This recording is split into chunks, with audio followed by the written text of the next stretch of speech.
How many of you guys have seen me or the band play before? And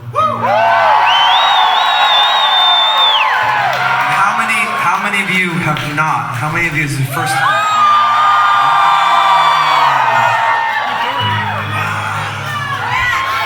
That's a lot.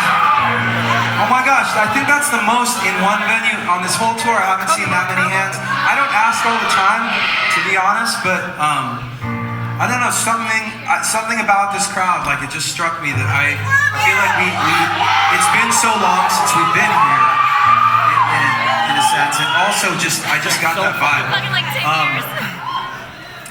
That's weird. No, it's not, I mean, I don't mean that like, it's not bad, it's just like, yeah. Glad you're here! Union! All good! That's all it is, Mike!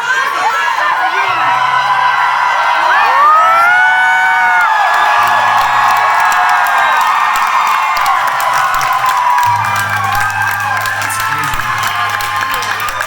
I gotta put this back in, you guys are so loud, it's like definitely. It's super loud. It's a good thing. Okay, I do want to say, you know, that for those of you that didn't get a chance to see us, in person at least, like, I know that for me, this show, I said it earlier, but the primary like reason to do this show is because you guys, so many of you folks have been so instrumental in helping me get through the past year and change. So thank you.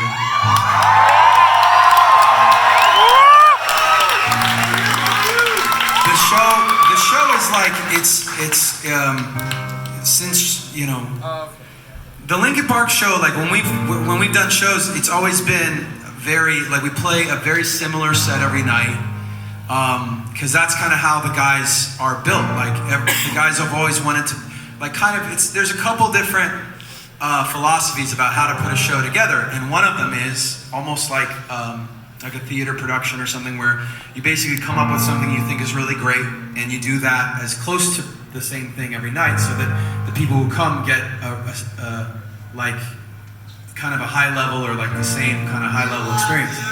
The other thing is, another version is what I do with these shows, which is like change around the set list a lot and play around with different songs and keep it a little more loose and keep it a little more of a surprise.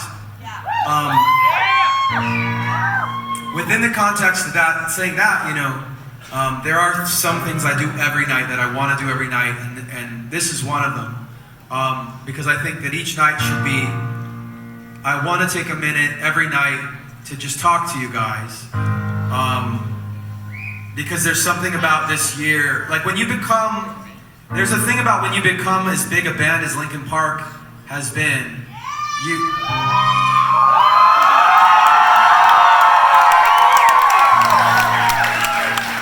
can say yeah, and you can get excited about it, and there are parts of it that are awesome and exciting, and there are parts of it that are a little bit not.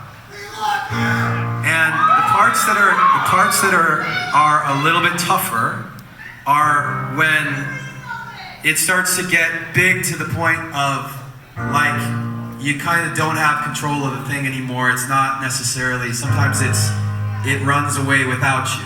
And sometimes other people think it's a thing that maybe it's not. I think that the guys and I have always felt like we've done, like, there's one thing we're proud of, it's number one, that it was always about the whole group of guys. Even though, you know, most bands you have a singer, and the singer gets a lot of attention. In our band, we really tried to share that. We really tried to make it a democracy or a meritocracy, which means the best ideas win. And, you know, it's not a perfect thing, it's not a perfect system, but we're good friends, and it is what it is. So that's a good thing. And I'd say that for those of you that didn't see Chester in person, in spite of the fact that it was a meritocracy and we treated it evenly in so many ways. He had magic. Right?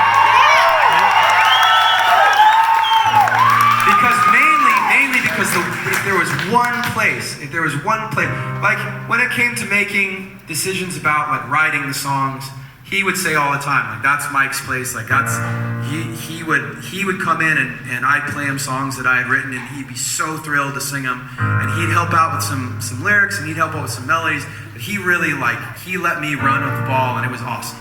When it came to making decisions about a lot of different things, like the band would do different things, but when it came to getting on stage, holy shit.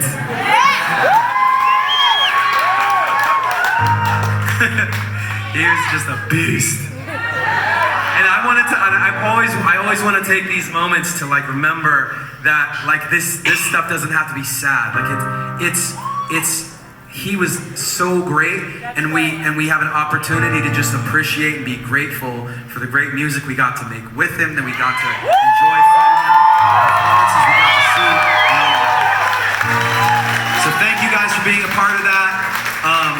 For those of you that never did get to the show, what I always did with this next song is forever and ever, I've always said, I want you guys to sing with us on this one, and you guys sing Chester's part, okay? So I'm gonna do my part, and you guys do Chester's part, and it goes like this.